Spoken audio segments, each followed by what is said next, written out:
ಪ್ರಿಯ ವೀಕ್ಷಕರೇ, ಇಡೀ ಕರ್ನಾಟಕದಲ್ಲೇ ಅತ್ಯಂತ ಸುಪ್ರಸಿದ್ಧ ಜಾತ್ರೆ ಶಿರಸಿಯ ಶ್ರೀ ಮಾರಿಕಾಂಬಾ ಜಾತ್ರೆ. ಉತ್ತರ ಕನ್ನಡ ಜಿಲ್ಲೆ ಶಿರಸಿಯಲ್ಲಿ 9 ದಿನಗಳ ಕಾಲ ವೈಭವದಿಂದ ನಡೆಯುವ ಈ ಜಾತ್ರೆಯಲ್ಲಿ ರಾಜ್ಯದ ಮೂಲೆ ಮೂಲೆಗಳಿಂದ ಲಕ್ಷಾಂತರ ಜನರು ಪ್ರತಿನಿತ್ಯ ಆಗಮಿಸುತ್ತಾರೆ. ಇದೇ ಬರುವ ಫೆಬ್ರವರಿ 24ರಿಂದ ಈ ಜಾತ್ರೆ ಸಂಭ್ರಮ ತೆರೆದುಕೊಳ್ಳಲಿದೆ.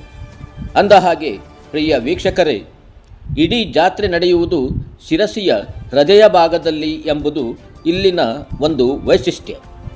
ಆದರೆ ವಿಪರೀತ ಜನಜಂಗುಳಿ ಸೇರುವ ಈ ಪ್ರದೇಶದಲ್ಲಿ ವ್ಯಾಪಕವಾಗಿ ಅಂಗಡಿ ಮುಂಗಟ್ಟುಗಳಿಗೆ ಅವಕಾಶ ನೀಡಿ ಜಾತ್ರೆಗೆ ಆಗಮಿಸುವ ಭಕ್ತಾದಿಗಳು ವಿಪರೀತ ತೊಂದರೆ ಅನುಭವಿಸುತ್ತಾರೆ ಎಂಬುದು ಸಹ ಅಷ್ಟೇ ಸತ್ಯ.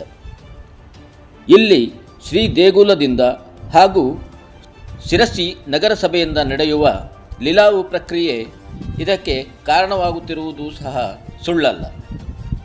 ಇಲ್ಲಿ ಕೇವಲ ವಾಣಿಜ್ಯ ದೃಷ್ಟಿಯನ್ನು ಇಟ್ಟುಕೊಳ್ಳಲಾಗುತ್ತಿದೆಯೇ ಹೊರತು ಭಕ್ತ ಜನರಿಗಾಗುವ ಅವ್ಯವಸ್ಥೆಯ ಬಗ್ಗೆ ಇಲ್ಲಿ ಯಾರೂ ಗಮನಹರಿಸುವುದಿಲ್ಲ.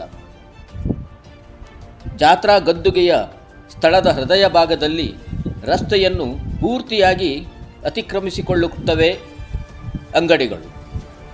ಇಲ್ಲಿ ಅನಾಹುತಗಳೇನಾದರೂ ಸಂಭವಿಸಿದಲ್ಲಿ ಹೊಣೆಗಾರರಾರು? ಕಾರಣ, ಈ ಬಾರಿಯ ಜಾತ್ರೆಯಲ್ಲಿ ಭಕ್ತ ಜನಕ್ಕೆ ಸುಗಮ ಓಡಾಟಕ್ಕೆ ಅವಕಾಶ ಕಲ್ಪಿಸುವ ನಿಟ್ಟಿನಲ್ಲಿ ಇಲ್ಲಿ ಅಂಗಡಿ ಮುಗ್ಗಟ್ಟುಗಳ ಹರಾಜು ಪ್ರಕ್ರಿಯೆ ನಡೆಯಬೇಕಾಗಿದೆ. ಸಂಬಂಧಪಟ್ಟವರು ಈ ಬಗ್ಗೆ ಗಮನ ಹರಿಸಲಿ ಎಂಬುದೇ ಈ ವರದಿಯ ಆಶಯ. ಪೃಥ್ವಿರಾಜ ನ್ಯೂಸ್, ಶಿರಸಿ, ಉತ್ತರ ಕನ್ನಡ.